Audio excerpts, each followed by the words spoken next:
亞協嘅日本短宣同其他機構嘅短宣究竟有咩分別呢？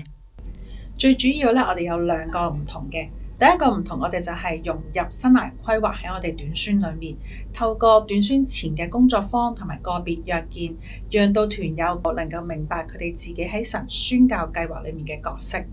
第二個唔同，我哋主要咧係同日本嘅國際教會合作，可能係中日嘅教會啦，又或者係英日嘅教會。我哋見到咧好多日本年青新一代咧有復興嘅趨勢。我哋呢啲見到好多國際教會咧，佢哋好有活力咁去傳福音，透過生活化嘅模式去到接觸日本嘅年青人，以至好多日本年青人咧係成為神嘅門徒。我哋希望透過短宣，讓教會、讓弟兄姊妹能夠親身體會到，亦都見到呢個宣教嘅新一面。